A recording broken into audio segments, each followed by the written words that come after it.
Good evening बच्चों, मैं NCERT का नेक्स्ट क्वेश्चन ले रहा हूं। मान लीजिए कि अभ्यास 6.4 में उल्लेखित लूप स्थिर है, किंतु चुंबकीय क्षेत्र उत्पन्न करने वाले विद्युत चुंबक में धारा का मान कम किया जाता है, जिसमें चुंबकीय क्षेत्र का मान अपने प्रारंभिक मान 0.3 टेस्ला से 0.02 टेस्ला पर सेकेंड की दर से घटता है।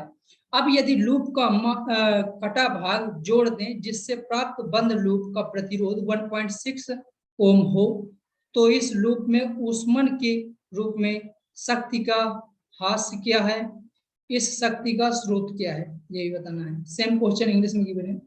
Suppose the loop in exercise 6.4 is stationary, but the current feeding the electromagnetic that produces the magnetic field is gradually reduced, so that the field decreases from its initial value of 0.3 Tesla at the rate of 0.02 Tesla per second.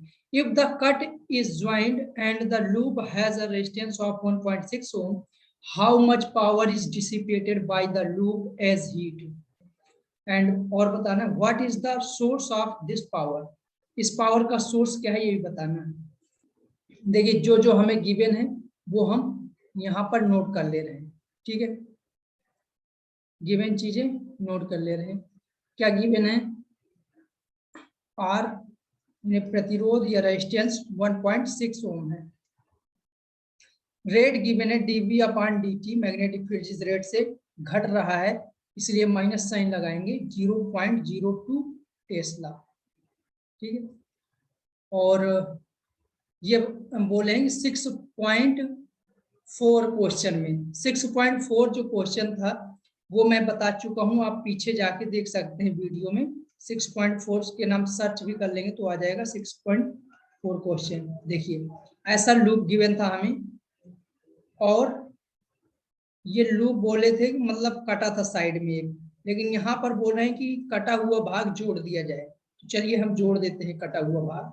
और ये side जो given थी 8 centimetre की थी, और ये side इस side वाली 2 सेंटीमीटर थी। ये मुझे याद है, आप जाके क्वेश्चन देख सकते हैं 6.4 एनसीईआरटी सर्च करके बूम अकेडमी पे। अब देखिए, इतनी चीजें गिवन है, तो अगर ये मैग्नेटिक फील्ड घटेगा इस रेट 0.02 मीटर पर टेस्ला पर सेकेंड से, तो देखिए अगर ये घटा तो फ्लक्स में परिवर्तन होगा, और उस फ्लक्स में परिवर्तन की वजह से क्या आएगा परिवर्तन, फ्लक्स देखते हैं क्या आएगा, यहाँ पर कैलकुलेट कर लेते हैं। फ्लक्स फाई बराबर बी ए, बी डॉट डॉट प्रोडक्ट के रूप में लिखे दे रहा हूँ, बी डॉट ए। अब देखिए बी डॉट ए को हम क्या कर सकते हैं, बी ए कॉस थीटा। ये जो बी और ए है, इनके बीच का एंगल होता है थीटा। ए क्या होता है, ये होता है एरिया वेक्टर। इस लूप का अगर एरिया वेक्टर हम अंदर की तरफ ले लें तो क्या होगा, एरिया वेक्टर और मैग्नेटिक फील्ड सेम डायरेक्शन में आ जाएंगे। सेम डायरेक्शन में बोले तो पैरेलल बोले तो इनका बीच का जो कोण है ये थीटा, ये कितना होगा, 0। कॉस 0 की वैल्यू यहाँ पर क्या हो जाएगी बेटा, कॉस 0 की वैल्यू आ जाएगी 1। तो ये मैं इतना बी ए लिखे दे रहा हूँ। अब देखिए ये हमारा फ्लक्स आ गया। अब हमें इंड्यूस्ड ईएमएफ निकालना है, तो इंड्यूस्ड ईएमएफ के लिए हम फैराडे भाई साहब के पास जाएंगे, और फैराडे भाई साहब क्या बोलते हैं, इंड्यूस्ड ईएमएफ का मैग्नीट्यूड और डायरेक्शन दोनों क्या होती है, minus d phi upon d t. अब देखिए डी फाई जो है यहाँ से उठा के रख दीजिए, तो माइनस डी फाई की वैल्यू क्या है, बी ए अपॉन डी टी। ये इंड्यूस्ड ईएमएफ है, इसे मैं यहाँ पर लिख रहा हूं। अब देखिए ई कितना आ जाएगा बेटा, ये जो ए है, ए कांस्टेंट है, कोई लूप है, अगर लूप का एरिया गिवन है कि साइड से गिवन है इतनी इतनी है, तो ये फिक्स है कि ए कांस्टेंट है, तो ये बाहर आ जाएगा। लेकिन हमारा चेंज क्या हो रहा है, बी, तो वो चेंज हो रहा है, तो उसे क्या करते हैं, ए बाहर कर लेते हैं, और ये क्या हो जाएगा, माइनस इधर है ये साइन dB अपॉन dt। और ये dB अपॉन dt की वैल्यू हमें गिवन है यहाँ पर, ये देखिए dB अपॉन dt की वैल्यू यहाँ से पुट कर लीजिए, तो ये इंड्यूस्ड ईएमएफ माइनस एरिया निकाल लीजिए, इसका एरिया कितना आएगा, साइड 8, इंटू 2, और ये सेंटीमीटर में तो इसे मीटर में कन्वर्ट कर लेंगे तो 16 इंटू 10 की पावर -4 मीटर स्क्वायर एरिया आ जाएगा। तो एरिया की वैल्यू पुट कर दूं 16 इंटू 10 की पावर -4, और dB अपॉन dt की वैल्यू कितनी है बेटा, -0.02 की रेट से घट रहा है। तो ये डायरेक्ट मल्टीप्लाई कर लीजिए, ये क्या आ जाएगा, माइनस माइनस प्लस हो जाएगा, और 16.32 आएगा, 32 इंटू 10 की पावर -4। इसी को हम लोग क्या लिख सकते हैं, 3.2 10 की पावर -5 वोल्ट।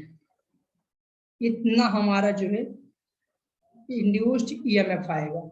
अब देखिए इंड्यूस्ड ईएमएफ से हमें इंड्यूस्ड करंट निकालना पड़ेगा, क्योंकि पावर पूछा है इन्होंने। पावर के लिए हमें क्या करना पड़ेगा, इंड्यूस्ड करंट निकालना पड़ेगा। Induced electric field, induced EMF जो है हमारा 3.2 10 की पावर -5 वोल्ट है। तो देखिए करंट निकाल लेते हैं, कितनी करंट होगी इंड्यूस्ड करंट के लिए क्या करेंगे, सिंपली V बराबर IR, ओम्स लॉ से V बराबर IR, यानी V यहाँ पर क्या है, इंड्यूस्ड ईएमएफ, I जो आएगी और R की वैल्यू पुट कर देते हैं।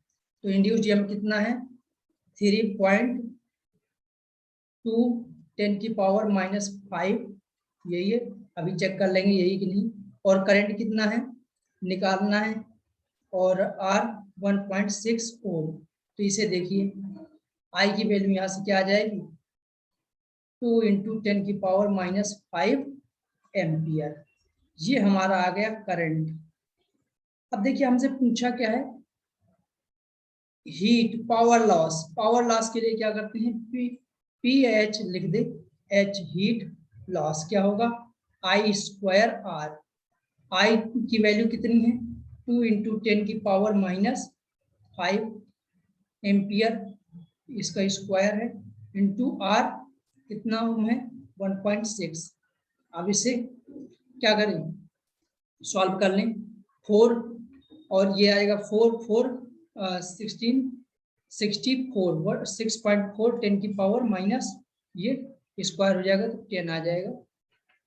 इतना हीट लॉस होगा, इतना वाट ये हीट लॉस होगा। और नेक्स्ट हमसे पूछा है, ये आपका बी पार्ट था, और हमसे आगे क्या पूछा है, इस शक्ति का स्रोत क्या है, ये जो ऊर्जा लॉस हो रही है इसका स्रोत क्या है। देखिए इसका स्रोत कहाँ से, इसका स्रोत तो जनरली एक्सटर्नल एजेंट होगा, जो बाहरी कारक होगा वो होगा। कैसे, देखिए इंड्यूस्ड जब भी ये मैग्नेटिक फील्ड क्या हो रहा है, यहाँ पे घट रहा है, मैग्नेटिक फील्ड के घटने का विरोध कौन करता है, फ्लक्स क्या करेगा, जैसे मैग्नेटिक फील्ड घटेगा तो इसका विरोध करेगा, यानी इसे घटने नहीं देगा, घटने से रोकेगा। जब इसे घटने से रोकेगा तो यहाँ पर ये जो रेट है हमारी dB अपॉन dt, जिस रेट से घट रही है उस रेट से ना घट के कम हो जाएगी, लेकिन ये रेट मेंटेन है। अगर ये रेट मेंटेन है तो यहाँ पर कोई बाहरी एजेंट जो होगा वो कुछ काम कर रहा होगा, जो काम किसके रूप में हमें मिल रहा है, ये हीट के रूप में। और ये कितना हीट है, 6.4 इंटू 10 की power -10 watt. Thank you guys.